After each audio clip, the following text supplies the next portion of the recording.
देखिए, पति पत्नी के रिश्ते को अगर कोई चीज सीमेंट करती है ना, तो वो है विश्वास। जब आप एक दूसरे पर विश्वास करते हैं और एक दूसरे के साथ डटकर खड़े रहते हैं, जैसे कि हमारे राजवीर ने किया। जी हाँ, अजूनी के लिए, अपनी पत्नी के लिए ना सिर्फ उन्होंने एक स्टैंड लिया, लेकिन वो थप्पड़ जो अजूनी के लिए था वो उन्होंने खुद पर ले लिया।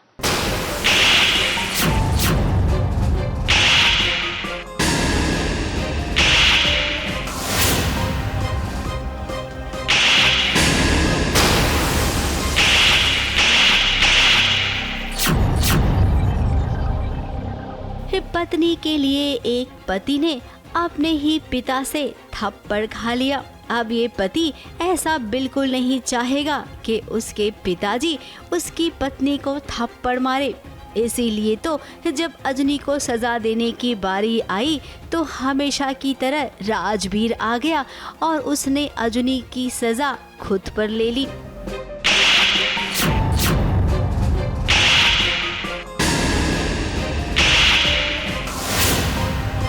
दरअसल बात अब ये हुई है, दूध में जहर मिला है, ऐसी एक चिट्ठी आई है अजनी के पास और ये दूध अमन के लिए है।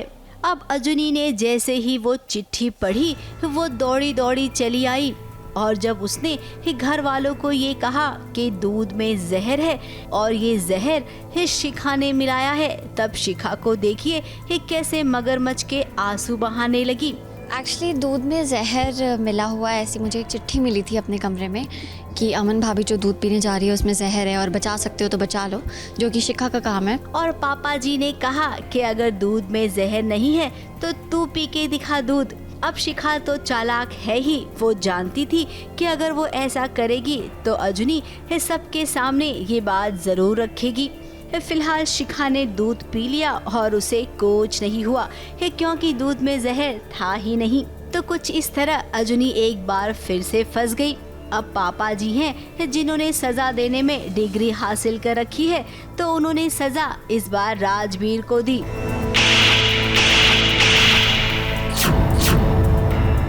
बहुत बुरा लग रहा है राजवीर के लिए क्योंकि उसे थप्पड़ पड़े हैं और ये सब अजूनी की गलती है। लेकिन मुझे अजूनी को इतना पता है कि शिखा ने जहर तो मिलाया था, लेकिन किसी ने वो दूध बदल दिया, वो चिट्ठी घुमा दी, छुपा दी। अब घर में रहकर ही इतनी परेशानियां हो रही है, अजनी कैसे अपने परिवार को शिखा नाम की मुसीबत से बचाएगी।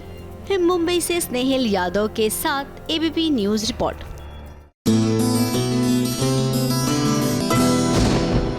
पता है, हम ना आपको बचपन से देख रहे हैं। नहीं नहीं, ऐसा बिल्कुल मत कहो। जी हाँ, बिल्कुल कहिए, ऐसा कहिए, क्योंकि हमें बहुत अच्छा लगता है। क्योंकि जब जब हमें कोई कहता है ना कि वो बचपन से सास बहू और साजिश देख रहे हैं, तो बस एकदम एक दिल का तार है जो कनेक्ट हो जाता है, क्योंकि ये रिश्ता उतना ही गहरा और इतना ही खूबसूरत हो जाता है। तो ऐसा ही कनेक्ट है हमारा जाकिर खान के साथ। जी हाँ, ये दुनिया को हंसाते हैं अपनी स्टैंड अप कॉमेडी के साथ, लेकिन जब बात हो दिल की तो करते हैं एसबीएस ओरिजिनल्स के साथ। जहां मैं खड़ा हूं आज, अगर मैं पलट कर देखूं तो इतना तो मैंने सोचा भी नहीं था कि मैं यहाँ पहुंचूंगा। कि शुरू में अगर वैसा नहीं कहा तो फिर अंत में अगर वो होगा तो मजा नहीं आएगा आपको। एज ए कमेडियन अगर आपके हाथ में माइक है तो जवाब देना बड़ी आपकी जिम्मेदारी हो जाती है। लोगों को लगता है कई बार वो बहुत स्मार्ट भी हैं, अपने से बहुत होता नहीं है सब। अभी उन्होंने पिछले दिनों में मुझे कहा था कि कोई बहुत बड़ी बात नहीं है, तुम्हारा नाम हो गया, बहुत लोगों का नाम होता है। ठीक है, क्या कहूं मैं आपको, मुंबई का राजा या मुंबई नरेश बन गया। जिन्होंने कहा उनका आशीर्वाद रहा तो बन भी जाएंगे। आपने कहीं पर कहा था कि मेरी आंखों ने उतने ख्वाब नहीं देखे जितने पूरे हो रहे हैं। तो इस सेंटेंस को आप किस तरह से एलैबोरेट करेंगे? मतलब ऐसा है भाई कि आपको लगता है कई बार ना कि आप मैं इतना पहुंच जाऊं तो बहुत बड़ी बात होगी, और फिर हर बार आप अपने ड्रीम्स को ना ऑल्टर करते रहते हैं कि नहीं यार अभी तो और करना है, नहीं अभी तो और करना है, अभी और करना है, अभी करना है। तो जिस तरह का जीवन मेरा रहा है, जिस तरह की जर्नी मेरी रही है, उसके अंदर जहां मैं खड़ा हूं आज, अगर मैं पलट कर देखूं तो इतना तो मैंने सोचा भी नहीं था कि मैं यहाँ पहुंचूंगा। लेकिन तथास्तु की बात करें तो आपने अपनी पूरी लाइफ जो है उसमें खोल कर रखी है। और लेकिन जिस तरह से आपने अपने दादा को, अपने फादर को इसमें पोर्ट्रेट किया है, इसके लिए सच में हिम्मत चाहिए। ये हिम्मत आती कहाँ से? इंटेंट से आती है।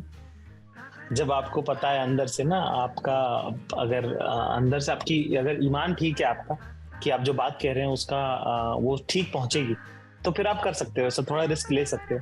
थोड़ा मेरे ख्याल से बोलने का तरीका भी वो है, डिजाइन भी है वो शो का, कि शुरू में अगर वैसा नहीं कहा तो फिर अंत में अगर वो होगा तो मजा नहीं आएगा आपको। किस तरह से कंटेंट तैयार करते हैं आप जब भी कोई लाइव शो होता है, या उसके लिए मतलब ये सब इंस्टेंट होता है या फिर पहले से कुछ तैयारी करते हैं आप इसके लिए? नहीं भाई, बहुत बहुत ज्यादा रियाज होता है इसका। इट्स लाइक कैसे मैं बताऊं आपको, इसका कोई मुझे दूसरा एग्जांपल नहीं मिल रहा है, पर बहुत सारे छोटे छोटे शोज आप करते हो, उसके बाद फिर आप एक पूरे देश में उसी कहानी के साथ, उन्हीं किस्सों के साथ आप पूरे देश में टूर करते हो, देश विदेश में टूर करते हो आप। उसके बाद जब आपको लगता है कि ये पुख्ता हो गया, ये पक्का हो गया, तब आप इसको रिकॉर्ड करते हो और फिर उसके बाद उसको एडिट करके, क्योंकि यूजुअली मेरे शो 3-3 साढ़े 3 घंटों के होते हैं, लंबे लंबे होते हैं, ठीक है। तो फिर उनको छोटा करना, ऐसी की बात भी रह जाए, देखने वाले को भी मजा आए, और पूरा जो उसका एसेंस है वो भी उसके अंदर कवर हो जाए, वो सारी चीजें आप जो है अकोमोडेट करने की कोशिश करते हो उसको, तो फिर वो बनता है। जाकिर, जाहिर सी बात है आप दुनिया भर में शो करते हैं, बहुत जगहों पर शो करते हैं, बहुत सारे फैंस भी मिलते होंगे आपको। कोई ऐसा फैन मोमेंट जो आप हमारे साथ शेयर करना चाहें? यूजुअली क्या हैकलिंग बोलते हैं उसको, जब कोई बीच में बोलता है, कॉमेडी शो के बीच में बोलना अच्छा नहीं माना जाता है, ठीक है।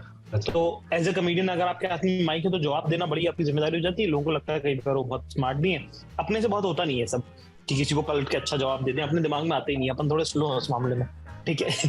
तो क्या हुआ कि बिट्स पिलानी में शो कर रहा था मैं, तो एक लड़का जो है इंतजामिया कमेटी का कुछ होगा वो ना, he was like one of the important people in the organising committee, he was running around, भाग रहा था इधर, ठीक है। तो मैंने बोला अरे बहन की शादी नहीं है, बैठ जाओ, ठीक है, ऐसे करके मैंने स्टेज से बोला। उसने वहां से पलट के मुझे बोला कि पर बड़े भाई का शो तो है, ठीक है।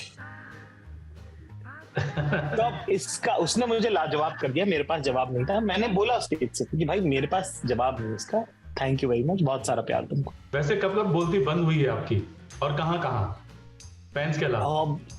बहुत बार होती, पापा डांट रहे होते हैं तब तो बोलती बंद ही रहती है, और क्या, अभी भी डांट देते हैं। अभी उन्होंने पिछले दिनों में मुझे कहा था कि कोई बहुत बड़ी बात नहीं है, तुम्हारा नाम हो गया, बहुत लोगों का नाम होता है, ठीक है। तो ऐसे करते रहते हैं वो अपने साथ जी।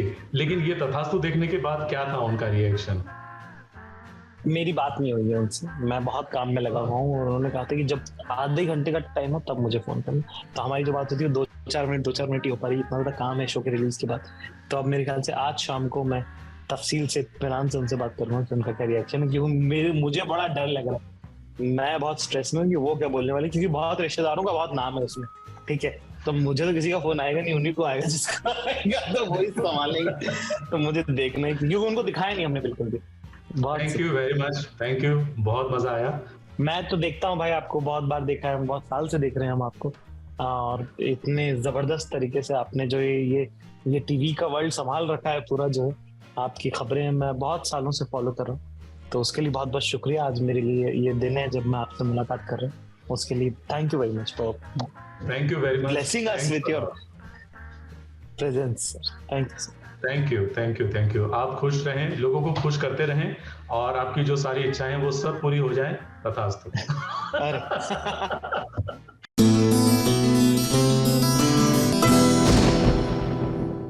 सीरियल अनुपमा में हमारी अनुपमा ने जो सोशल कॉज उठाया था, वाकई दाद देने की जरूरत है। और वो जो पूरा मूवमेंट था #बात करो, I think it was exemplary. लेकिन अब जब डिंपल को उन्होंने न्याय दिला दिया है, क्या अपनी बिगड़ी बेटी को भी लाइन पर ला पाएगी अनुपमा, ये सबसे बड़ा सवाल है। मेरी बेटी से कोई ऊंची आवाज में बात करे, ये मुझे बिल्कुल पसंद है। आपको सिर्फ एक साइड की स्टोरी पता है। मेरे पापा से ऐसे बात मत करो। तुम मुझसे ऐसे बात मत करना बाकी। देख, वॉच योर टोन। आपकी बेटी से मैंने शादी की है, उसे गोद नहीं लिया है। तो तुम्हें लगता है कि एक वाइफ मेड की तरह दिन भर घर में काम करती रहे तभी अच्छी वाइफ है? इसके इसी एटीट्यूड की वजह से ना मम्मी ने हमें घर से बाहर निकाल दिया था।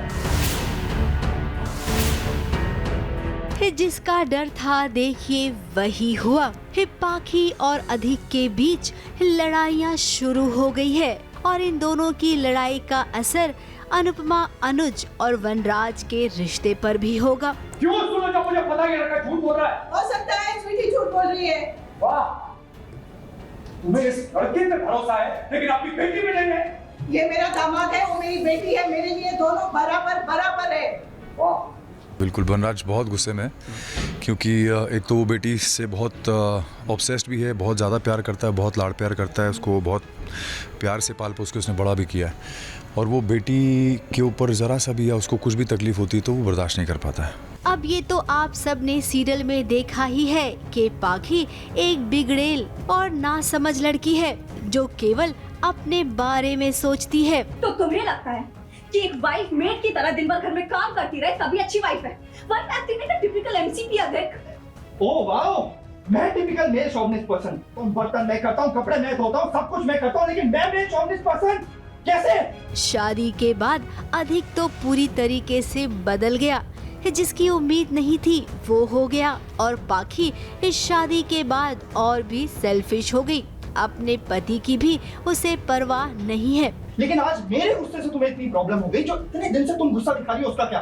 हाँ, तुमने मुझसे कितने झगड़े करे हैं, मुझे कितना उल्टा सीधा बोला, कितना सामान फेंका तुमने, उसका आइडिया भी है। अगर मैं काउंट करने पे आऊँ ना तो मेरी उंगलियां कम पड़ जाएंगी उसको गिनने के लिए। पाखी और अधिक के बीच जो लड़ाई हुई, उस लड़ाई को लेकर वनराज सीधे अनुपमा के पास पहुंच गया, जहां पर आपको अधिक बेबस और लाचार नजर आएगा। बात और भी बिगड़ गई। वनराज है कि पाखी की गलती मानने को ही तैयार नहीं है। प्लीज हमारी वजह से झगड़ा मत करो, हम लोग मिलके सॉर्ट कर लेंगे ये चीज। अगर तुझे सॉर्ट आउट करना होगा तो तू वहीं रुकता, यहाँ पे आके सबके सामने आंसू नहीं बहा होता, समझा? स्वीटी भी तो आई थी ना आपके पास आंसू बहाते हुए, तो फिर अधिक यहाँ क्यों नहीं आ सकता? तुम्हें तो अपनी बेटी गलत लगेगी, सारी दुनिया सही है, ये लड़का भी सही है, लेकिन तुम्हारी बेटी गलत है। उनका झगड़ा होता है, फिर वो घर आ जाती है और कहती है कि उसने मेरे ऊपर हाथ उठाया, तो मुझसे थोड़ा सा झूठ बोलती है। वो झूठ बोलती है, बट मैं क्योंकि उसके झूठ में विश्वास करता हूँ तो मैं जाके यहाँ पे लड़ाई करता हूँ। अब माँ बाप ये जानते थे कि अधिक और पाखी ये दोनों नासमझ हैं, इसीलिए तो वो नहीं चाहते थे कि इन दोनों की शादी हो, लेकिन परिवार वालों के खिलाफ जाकर ये दोनों ने शादी कर ली, और अब नतीजा क्या हो रहा है वो आप सबके सामने है। फिलहाल रिश्तों में दरार आएगी। अनुपमा को एक ओर अपनी बेटी पाखी को सुधारना होगा, तो वहीं दूसरी ओर डिम्पल का भी ख्याल रखना होगा। अनुपमा में इन दिनों जो ट्रैक चल रहा है #बात करो, इस पर भी अनुपमा को ध्यान देना है, जो कि एक सोशल मुद्दा है। अनुपमा के लिए इस बार का सफर सच में बहुत ही मुश्किल भरा होगा। मुंबई से स्नेहिल यादव और बॉबी मंधानी के साथ एबीपी न्यूज रिपोर्ट।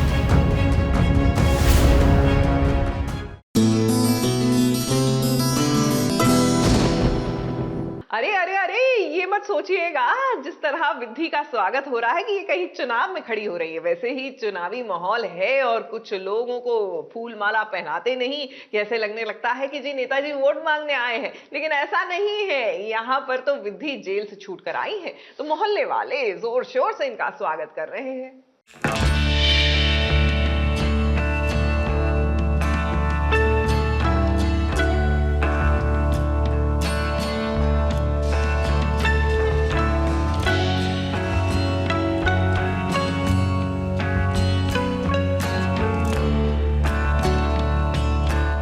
नजारा देखकर कहीं आप ये सोचने की गलती ना कर लेना कि विधि इन दिनों इलेक्शन में खड़ी हो रही है। अब इस सब जगह चुनाव का माहौल है, तो जब विधि को फूल मालाएं पहनाई जा रही हैं, तब आपको भी ऐसा लगेगा कि कहीं ये इलेक्शन में खड़ी तो नहीं हो रही है। तो आपको बता दें कि फिलहाल यहाँ पर इलेक्शन वाला कोई माहौल नहीं है। यहाँ पर तो मोहल्ले वाले खुशी मना रही हैं, क्योंकि विधि जेल से छूट कर जो आ गई है। अब विधि को तो ऐसी फीलिंग आ रही है मानो जैसे कोई वो जंग जीत कर आ रही हो। पापा जी भी कुछ ऐसा ही कह रहे हैं। जंग जीत के आई, बोले नेता की तरह इसका स्वागत किया गया कि जयमालाएं जैसे डले ही हों, जैसे बहुत बड़ा वीर बच्चा पुरस्कार मिला है ऐसे जैसे। हाँ, मतलब मुझे ऐसी फीलिंग आ रही थी जैसे मैं चुनाव लड़के आई हूँ। और मतलब पर आई थिंक छोटी छोटी मोहल्लों में ऐसे ही होता है। Middle class families, you know, small family, if you will see ना, मोहल्ले वगैरह में अगर बच्चा एक मतलब वो मोहल्ले का बच्चा हो जाता है। अब ये जंग जीतना ही है ना। जिस लड़की ने कभी मोहल्ले के बाहर कदम नहीं रखा, उसे ऑफिस के पहले दिन छोड़ने के लिए पापा गए थे। तो ऐसे में जब लड़की बिना कसूर के जेल पहुंच जाएगी तो भला कौन नहीं डरेगा। विधि कहीं ना कहीं ऑब्वियसली बहुत डरी हुई थी, बहुत ही ज्यादा डरी हुई थी। वो वैसे भी उसे पुलिस से डर लगता है, और ऊपर से पुलिस स्टेशन में जाके एक रात बिताना, वहाँ रहना, पता नहीं आपके साथ अगली सुबह क्या होने वाला है। मतलब where will you be able to talk to your parents or not, mummy papa से बात करना, क्योंकि उसे तो ये भी नहीं पता था कि पापा को और मम्मी को ये पता है या नहीं। तो वो सारी चीजें थी। तो this is a big sigh of relief for Vidhi. फिलहाल विधि जेल से छूट गई है। माता रानी के सामने पूरे मोहल्ले वालों ने जो प्रार्थना की थी ना, वो सफल हो गई है। अब यकीनन ये देव ने करवाया है, क्योंकि देव ने वादा किया था विधि के परिवार से कि विधि को जब तक रिहा नहीं कराएगा इस चौखट पर कदम नहीं रखेगा। उन्होंने वकील करवा के दिया, उन्होंने वही छुड़वा रहे हैं, सब कुछ उन्होंने ही किया। तो देव साहब पे तो जैसे हमेशा कहता हूँ, आप तो भगवान स्वरूप हैं देव साहब। अब विधि अपने परिवार वालों से जुड़ी हुई है। उसे तकलीफ में देखकर हर किसी को तकलीफ हो रही है। अब विधि घर वालों को और तकलीफ में अगर आप नहीं देखना चाहती हैं ना, तो उन्हें आज के आज अभी बता दीजिए कि आप देव से प्यार करती हैं, ताकि आपका परिवार आपकी खुशियों के बारे में सोचे। वरना तो आप जानती हैं कि अगर लोगों को पता चलेगा तो लोग कितनी बात बनाएंगे। मुंबई से बॉबी मंधानी के साथ एबीपी न्यूज रिपोर्ट।